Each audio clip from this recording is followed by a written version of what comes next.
Well, the kids are playing right over there. Mr. Josh is over there somewhere. Right there. There he is.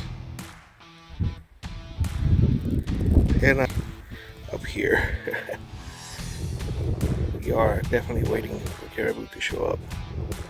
We are trying to cover as much ground as we can.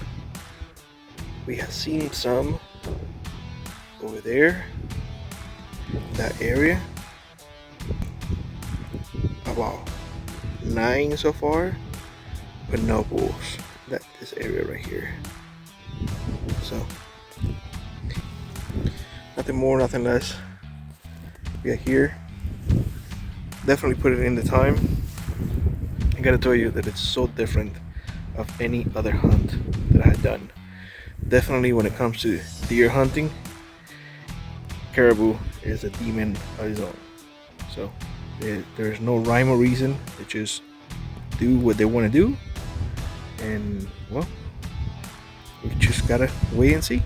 So hopefully we get one. Hopefully, fingers crossed. So we continue, I guess.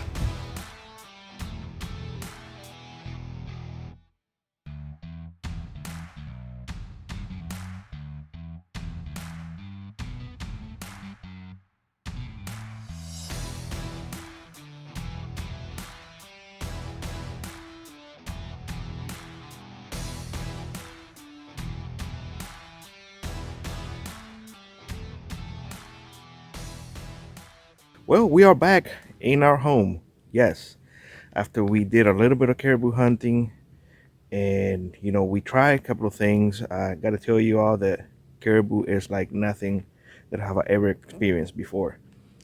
I have done moose, I have done whitetails, and it's caribou is so different. Caribou is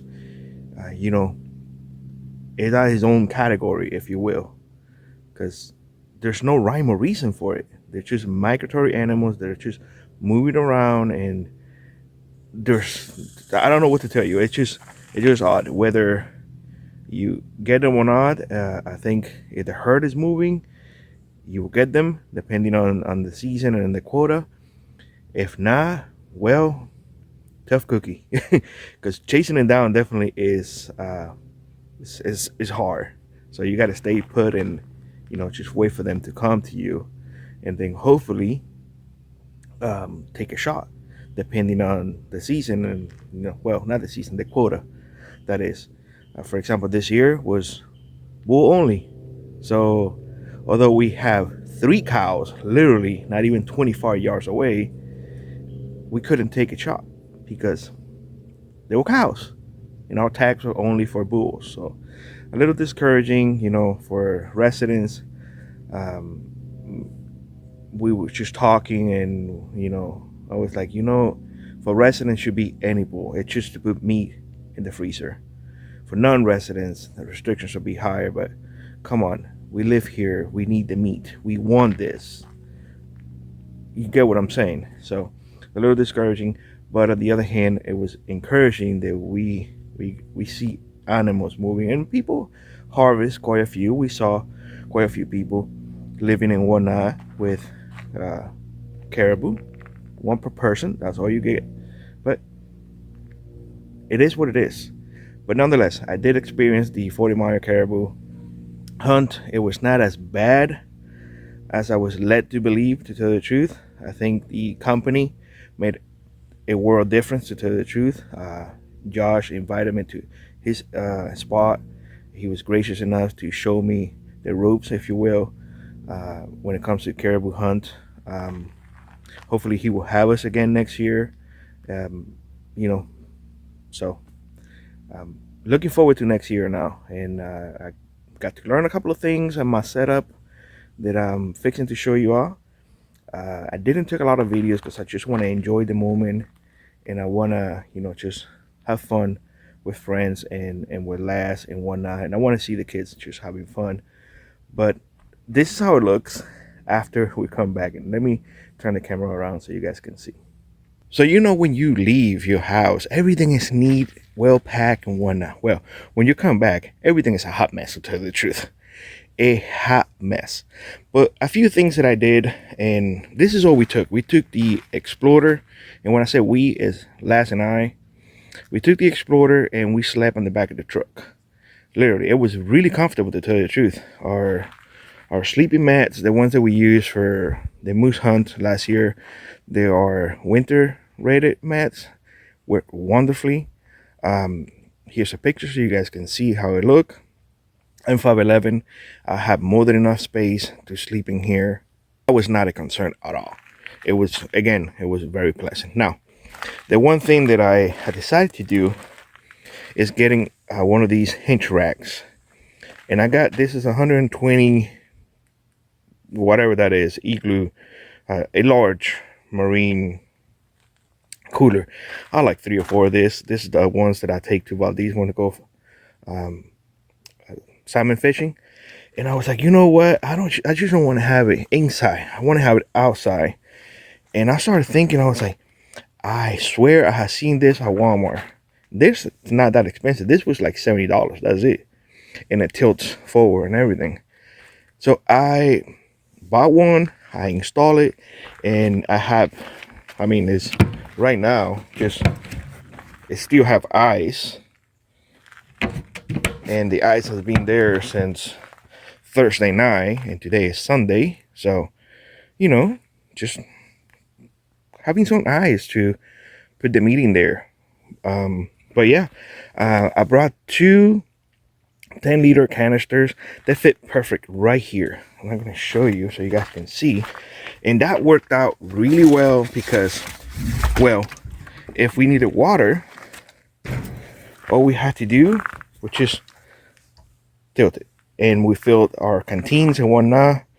I did not bring the 10 liters. I thought this was going to be more than enough for Lass and I, and sure it was. We didn't even use half of one, to tell you the truth. And yeah, no, it worked great. And the other things that I got to tell you is I always try to be prepared. I brought rain gear with me. I didn't use it, but I don't regret it. It's right here. I got hangers in there because that's the way I brought it in. Two chairs.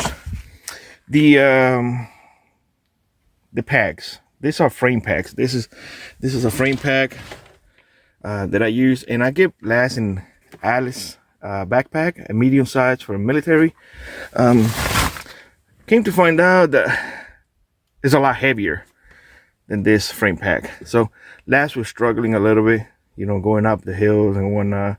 So it was my mistake. I have an identical one to this one because I got it at a Sportsman, doing a savings, and I had enough points that I essentially pay half a price for one because it was on sale, and the other one was scot-free. So you got to take the savings when you can, right?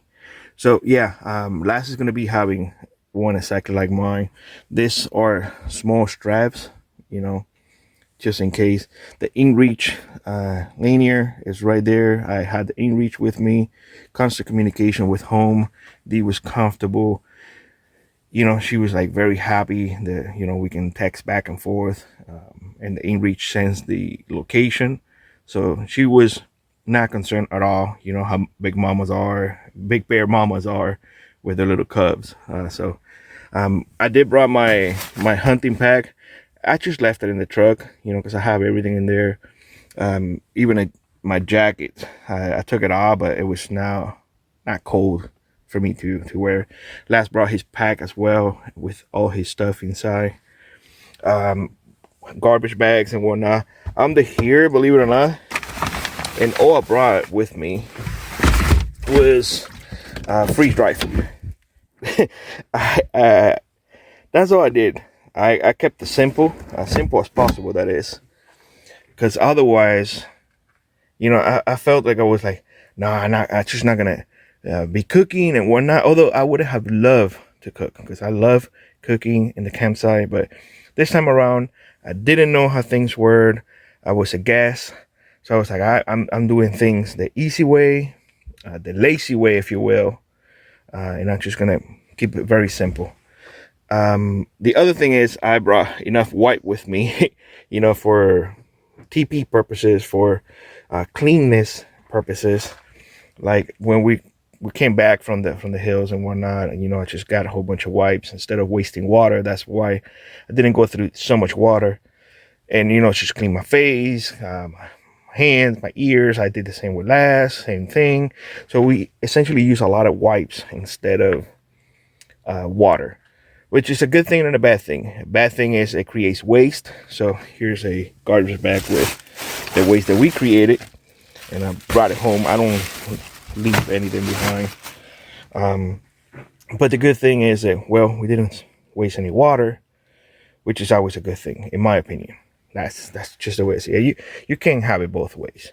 So let me go to the other side and let me show you something else. The last thing that I want to show you all is the whole gazebo idea. I got this from Josh. Josh uses a gazebo, like the frame, and put tarps over it, and that setup works awesome. I tell you what. So I have one. You guys have seen it before. I take one to the. I took one last year to the moose hunt, and it worked great. I put the Argo underneath and whatnot. But this year I was like, you know what? I'm just gonna take it so we can have extra space. I took it and I put a tarp on the side, so we can have some more privacy. And this was so much easier. It is heavy though. Don't get me wrong. It is heavy. This is not something for backpacking or anything like that. But it was so much easier just to pop the thing open, and I got some long screws and I drilled them into the ground, and it was just perfect. And make the setup what it usually takes me about an hour, maybe an hour and a half with tents and whatnot. This was less than 20 minutes. 20 minutes. And that was me just shooting the shit pretty much. Not hurrying or anything. And because we slept in the car, I didn't have to worry about, oh, I gotta bring cots, oh, I gotta do this. No, it was literally the sleeping bag, the mat underneath, and of course I brought my camping pillows. That's it. The one tip that I would recommend everybody to do is, if your car, and I'm gonna pan over so you guys can see, if your cars have these things, the rain shield, if you will, what I did, and this is totally me doing it, I cracked the window just up to here, so you have air circulation. Yeah, air circulation is key. So up there you see that's my backup camera. That's the hub for the inReach. I had it connected all the time in case a D were send me a text or something. That right there for the GoPro. I took a little bit of image, but not a whole bunch. Again, I would just wanted to enjoy the time and just have fun. My radio, my two-way radio, and a little flashlight. That is all. One thing that I came to realize very, very quick is the first day I had my rig for my sidearm, and as I was going up, I was like, dang it, I kind of screwed the pooch. Maybe I should have left this behind, because every weight counts, to tell you the truth. And honestly, with the rifle, I was like, I have a semi-auto 308. I was hunting with the AR-10. I was like, this is more than enough.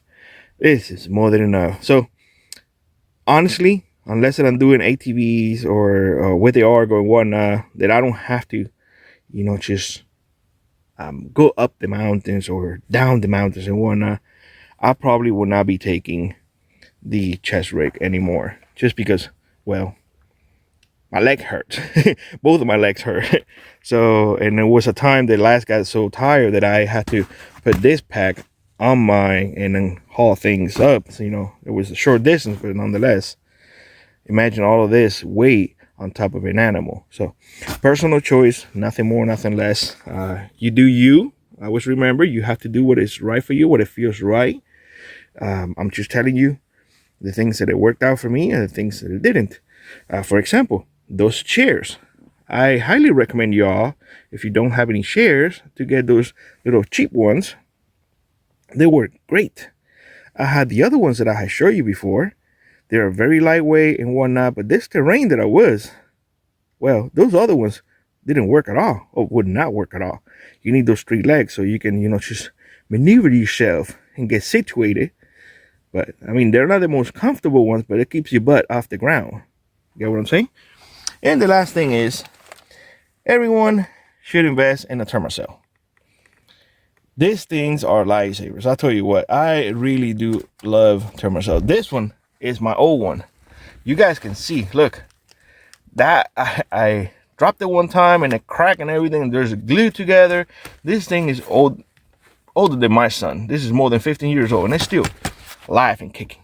Live and kicking, y'all. That's what matters. Just using the equipment that is gonna perform in the field, and that you are comfortable with. That is all that matters. Even if it's I don't know, like I always say, even if it's an old timer knife that it costs you $2, well, that's what works for you. That's what you have to use because that's what you like and that's what you're accustomed to. So just because you see other people with awesome gear, with other things, don't let yourself be fooled. There is a lot more ways to skin a cat, and what works for me may not work for you, and what works for you may not work for me. That's the whole thing in here. Like, for example, these chairs, I have other chairs, but I grabbed these 2 and they work so good in the campsite. Why? Because they're cheap chairs and I can throw them anywhere and I don't care. I can replace it fairly easy. They don't cost more than $20. Now, if I get the other ones that it costs a lot more money, that I have it in the RV, then I'll be more reluctant to mistreat them. Not that you should mistreat your equipment, but it's the idea behind. So I think that is all I have for y'all today. A lot of things that I learned, a lot of things that I did not know about Caribou, for example. But overall, I am pleased that I did the hunt. I should have not let my fear of so many people around me discourage me from a hunt that I could have provided with meat. But you know how it is. It's the unknown, and I was not brave enough to venture out very early on, which I should have, but I didn't. So again, thank you, Josh, for letting us be there with you. Thank you for letting us share your camp with you. It was very gracious of you, and we definitely do appreciate that. So with that being said, I hope you'll have a great one. Like always, rock on, rip on, and I will see you in the next one. Bye-bye, everybody.